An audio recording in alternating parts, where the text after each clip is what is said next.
আওয়ামী লীগ সরকারের গত ৩ মেয়াদে ছাত্রদের উপস্থিতি এবং অংশগ্রহণ দেখা গিয়েছে এমন একমাত্র আন্দোলন কোটা সংস্কার আন্দোলন। এই আন্দোলনের ভূমিকা এত ব্যাপক যার ফলে সৃষ্ট একটি সংগঠন পরবর্তীতে জাতীয় রাজনীতিতেও ভূমিকা রাখে। এই আন্দোলন থেকে উঠে আসা অনেক অ্যাক্টিভিস্ট এবং নেতৃত্ব জাতীয় রাজনীতির নায়কও হয়ে ওঠে পরবর্তীতে।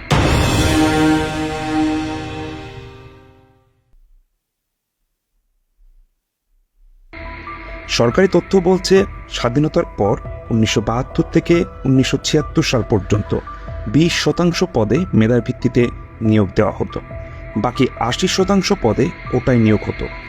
1976 সালে মেধার ভিত্তিতে নিয়োগ 40% বাড়ানো হয়। 1985 সালে প্রথম ও দ্বিতীয় শ্রেণীর পদে 45% মেধার ভিত্তিতে নিয়োগ চালু করা হয়। বাকি 55% অগ্রাধিকার কোটায় নিয়োগ দেওয়া হয়। 71-এর পর থেকেই যে এস্টাবলিশমেন্ট বা গোষ্ঠী শেখ মুজিবের নেতৃত্বে বাংলাদেশের নেতৃত্ব ভার গ্রহণ করে তাদের গোষ্ঠীতান্ত্রিক সুবিধা বজায় রাখতে শুরু থেকেই মেধা বা প্রতিযোগিতার বদলে কোটার ঘাড়ে ভর করে চলতে শুরু করে। আমলাতন্ত্রকে দুর্নীতির আঁতুড়ঘর তৈরিতে তাই শুরু থেকে আওয়ামী লীগের গোষ্ঠীতান্ত্রিক নেতৃত্বের ভূমিকা রয়েছে, যারা রাষ্ট্রীয় পদকে দলীয় অঙ্গ সংগঠনের মতো করে পরিচালনা করে অভ্যস্ত।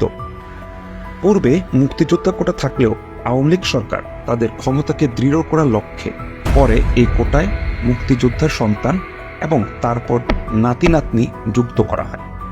মুক্তিযোদ্ধাদের কোটা নিয়ে কারো আপত্তি না থাকলেও গত 3 টার্মে আওয়ামী লীগ সরকার যাদের মুক্তিযোদ্ধা বানিয়েছে তাদের নাতি নাতনিদেরও বংশ পরম্পরায় এই সুবিধা প্রদানে সকলের আপত্তি। কোটার নামে ক্ষমতাসীনদের রাজনৈতিক সুবিধার জন্য যে বৈষম্য তা সংবিধান বিরোধী এবং আধুনিক রাষ্ট্রের ধারণার সাথে অসামঞ্জস্যপূর্ণ।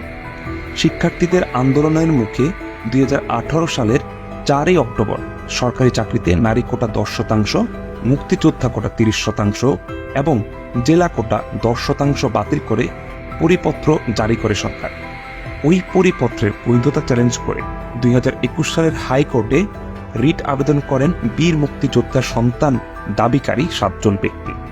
আবেদনের চূড়ান্ত শুনানির শেষে গত 5 জুন হাইকোর্ট মুক্তিযোদ্ধা কোটা বাতিলের পরিপত্র অবৈধ ঘোষণা করে রায় দেন, যার ফলশ্রুতিতে হঠাৎ রাজনৈতিক অবস্থা আবারও টালমাটাল হয়ে ওঠে। ফুঁসে ওঠে ছাত্র সমাজ। একের পর এক আন্দোলন আর অবরোধ চলছেই, কিন্তু কোনোভাবেই সরকারকে টলানো যাচ্ছে না, কারণ এই মুক্তিযোদ্ধা কোটাই সরকারের আমলাতান্ত্রিক ক্ষমতার অন্যতম চাবিকাঠি। এটি দিয়েই সে তার আজ্ঞাবহদের বশে রাখে। এক্ষেত্রে পাশের দেশের ইন্ধন থাকাও অমূলক নয়, কারণ মুক্তিযোদ্ধা কোটাধারী সবাই মূলত সেই দেশটির নিকট বিশ্বস্ত এবং আজ্ঞাবহ ভৃত্য।